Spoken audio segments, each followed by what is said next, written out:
Sejarah arus utama mencatat, Amir Syarifuddin sebagai tokoh komunis yang terlibat dalam pemberontakan PKI di Madiun pada 1948.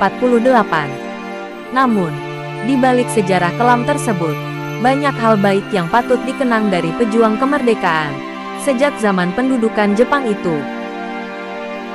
Dalam bukunya yang berjudul Orang-orang di Persimpangan Kiri Jalan, Yayasan Bentang Budaya, 1997, Suhokgi menuliskan Amir Syarifuddin dieksekusi oleh regu tembak di Kampung Ngalian, Kelurahan Lalung, Karanganyar, Jawa Tengah, pada tanggal 19 Desember tahun 1948. Mantan Perdana Menteri RI di era Presiden Soekarno itu dieksekusi bersama 10 tokoh PKI lain dan dimakamkan dalam satu liang lahat. Hingga kini, makam ke-11 orang itu masih ada di Taman Permakaman Umum TPU Ngalian.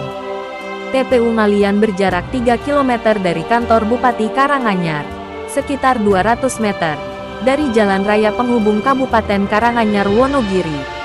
Makam Amir Syarifuddin dan kawan-kawan berada di sisi utara dari 11 nisan yang berjajar rapi itu. Satu di antaranya dibuat dari keramik merah. Tentang Amir Syarifuddin. Sebelum terlibat dalam peristiwa Madiun 1948, Amir Syarifuddin dikenal sebagai salah satu tokoh empat serangkai yang memimpin republik ini masa zaman revolusi, mempertahankan kemerdekaan. Empat serangkai itu Soekarno, Muhammad Hatta, Sultan Syahrir, dan Amir Syarifuddin. Sebelum Indonesia merdeka, Amir Syarifuddin juga dikenal sebagai salah satu pelaku Sumpah Pemuda Jong Batak 1928 dan pejuang anti-Jepang. Karena memimpin gerakan bawah tanah, dia pernah ditangkap Jepang dan sempat dijatuhi hukuman mati.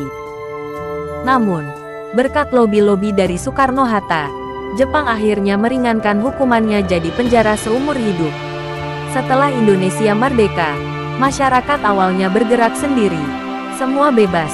Hingga terjadi chaos dan pertempuran di beberapa tempat. Solusi dari hal tersebut ialah menuntut adanya seorang pemimpin yang memberi komando. Soekarno bukanlah orang pertama yang ditunjuk sebagai Presiden RI, melainkan Amir. Yang menjadi kendala, saat itu Amir masih di penjara dan diperkirakan telah dibunuh Jepang, sehingga keberadaannya meragukan. Sultan Syahrir adalah calon berikutnya, tetapi ia menolak sementara Tan Malaka tidak diketahui keberadaannya. Akhirnya, tonggak kepresidenan diserahkan kepada Soekarno-Hatta.